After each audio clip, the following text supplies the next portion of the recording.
ఎందుకు ఇటు ఈటల రాజేందర్ మీద ఇంతగా పార్టీ నుంచి వ్యతిరేకత కనిపిస్తుంది? ఇదే అంశానికి సంబంధించి మనతో పాటు అటు మా బ్యూరో చీఫ్ రాజ్కుమార్ రాజ్కుమార్ చెప్పండి, భారతీయ జనతా పార్టీలో ఎప్పుడైతే ఈటల రాజేందర్ అడుగుపెట్టాడో అప్పటి నుంచి కూడా అటు భారతీయ జనతా పార్టీలో ఒక రకంగా కుమ్ములాటలు కనిపిస్తాయి, సీనియర్స్ మరియు జూనియర్స్ అంటూ.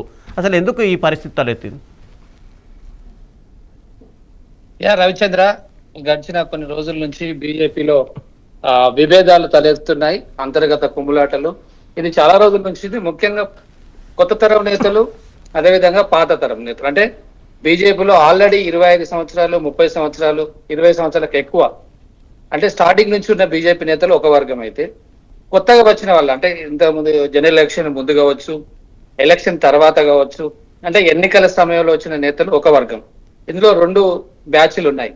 సో ఈ పాత బ్యాచ్ కి కొత్త బ్యాచ్ కి పడడం లేదు, పొసగడం లేదు అనే ఆరోపణలు అయితే వినబడుతున్నాయి.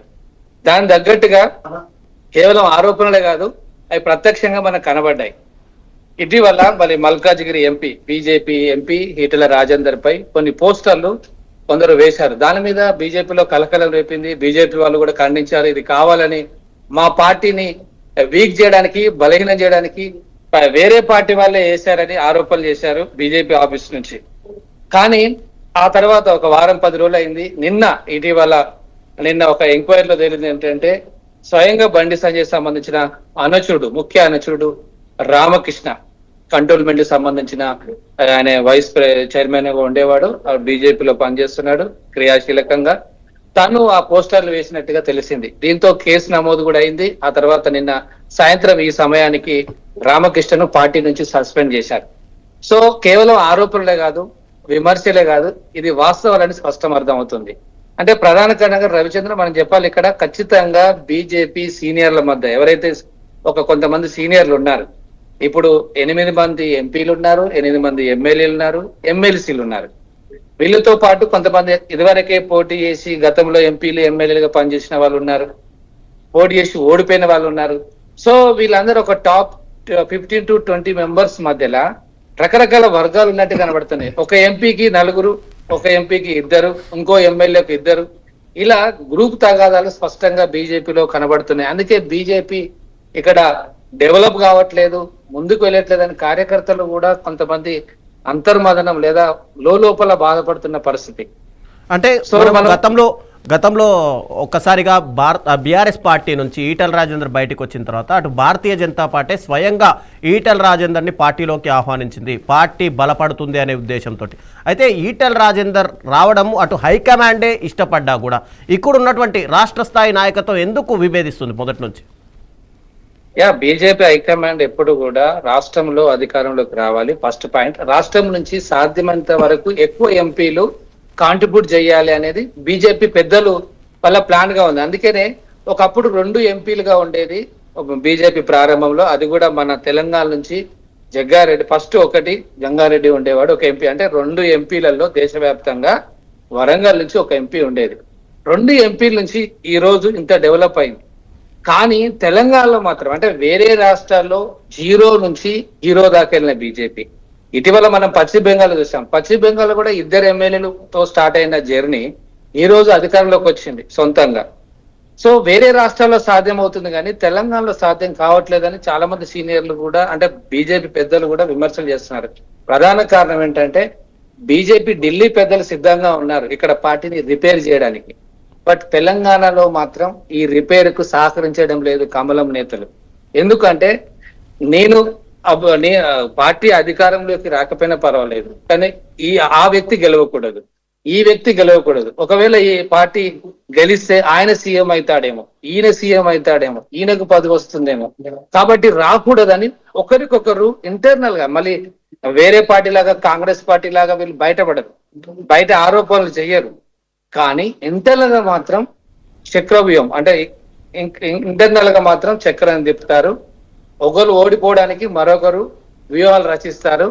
సో అందుకనే ఢిల్లీ పెద్దలది ఒక ఆలోచన అయితే తెలంగాణ రాష్ట్ర నేతలది, తెలంగాణ బీజేపీ నేతలది మరొక ఆలోచన. అందుకే ఈ పార్టీ అనుకున్నంత, అంటే ఢిల్లీ పెద్దలు ప్లాన్ చేస్తున్నారు, బ్లూ ప్రింట్ ఇస్తున్నారు, మ్యాప్ గీస్తున్నారు. మోడీ కావచ్చు, ముఖ్యంగా అమిత్ షా ఫోకస్ చేస్తున్నాడు. ఈ మధ్యలో అభయ్ పాటిల్ కూడా వచ్చాడు, ఇన్ఛార్జి. చాలా మంది ఇన్ఛార్జీలు గతంలో ప్రకాష్ జవదేకర్ లాంటి ఇన్ఛార్జీలు చాలా మంది వచ్చారు. వెళ్ళారు. కానీ ఎంత చేసినా బీజేపీ ఇక్కడ అధికారం వేరే వేరే రాష్ట్రాలు ఈ తెలంగాణ కంటే జూనియర్ స్టేట్లు కూడా అధికారంలోకి వచ్చాయి. అంటే రాజ్ కుమార్ రీసెంట్ గా కూడా అటు భారతీయ జనతా పార్టీకి సంబంధించిన అంటే ఇక్కడ లోకల్ ఎంపీలకు సంబంధించి అటు నరేంద్ర మోడీ కూడా ఒక మీటింగ్ పెట్టారు. దాంట్లో ఇక్కడ ముందుగా మీరంతా ఒక తాటిపైకి రావాలి, భారతీయ జనతా పార్టీ తెలంగాణలో అధికారంలోకి రావాలంటే ఎంపీలు ఎమ్మెల్యేలు ఎమ్మెల్సీలు అందరూ కూడా కలిసి కట్టుగా ఒక రకంగా పనిచేయాలి అని ఇంతగా హైకమాండ్ ఎన్నిసార్లు హెచ్చరికలు చెప్పింది, అలు సముదాయిస్తూ కూడా చెప్పినా కూడా ఎందుకు ఇక్కడ ఉన్నటువంటి నాయకుల్లో మార్పు కనిపించదు? ఒక రకంగా అధ్యక్ష ఎన్నికల సమయంలో కూడా మనం చూసాం చాలా వరకు కూడా గొడవలు జరిగాయి భారతీయ జనతా పార్టీకి సంబంధించి. ఎందుకు ఈ మార్పు కనిపించట్లేదు? అంటే అధికారం రావాలి తెలంగాణలో అని భారతీయ జనతా పార్టీ నాయకులు కనిపించట్లేదు అసలు. ఎస్, మీరు అన్నది కరెక్ట్, అధికారం రావాలని ఉంది. కానీ ఏమనుకుంటున్నారు, నేనే సీఎం గా ఉండాలి. ఎవరైతే ఒక టాప్ 5-6 మెంబర్స్ ఉన్నారు వీళ్ళు ఏమనుకుంటున్నారంటే అధికారంలోకి రావాలి, కానీ వేరే వాళ్ళకు రావద్దు, సీఎం పోస్ట్ నాకే రావాలి. సో ఇది ఎలా సాధ్యం అవుతుంది అంటే అందరు కలిస్తేనే మనకు ఇప్పుడున్న ఎమ్మెల్యేలు 119లో వాళ్ళకు 62, 61 రావాలి.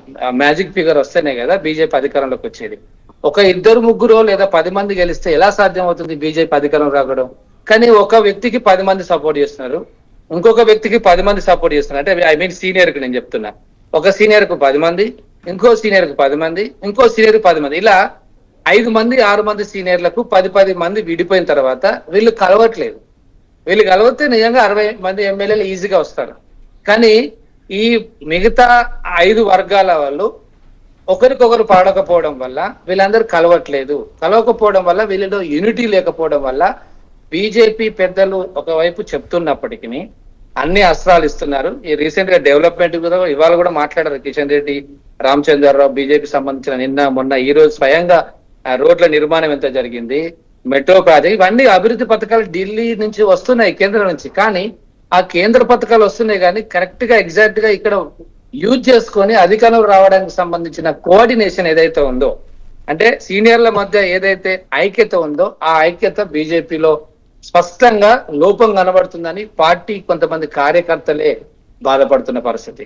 సో ఎందుకంటే సమన్వయం లేదు, ఒకరికోవడం పొసకట్లేదు. సరే మేమందరం గెలుద్దాం, నేను కాకపోతే ఎవరో ఒకరు సీఎం అవుతారు, మొత్తం మీద మన పార్టీ అధికారంలోకి రావాలి, ఎవరైతే పర్వాలేదు, మన పార్టీ అధికారంలోకి వస్తే కార్యకర్తలు కావచ్చు ఇంకా అందరికీ డెవలప్ అయితే పార్టీ అనే ఆలోచన ఇక్కడ వీళ్ళకు తక్కువ మందికి ఉంది. సో దాని లోపం వల్ల మనకి ప్రాబ్లం అవుతుంది. రాజ్ కుమార్ మనతో పాటు బీఆర్ఎస్ నాయకులు విజయ్ ఆర్య క్షత్రియ గారు కూడా జాయిన్ అయ్యారు. సార్ గుడ్ ఈవినింగ్ అండి. Good evening. సార్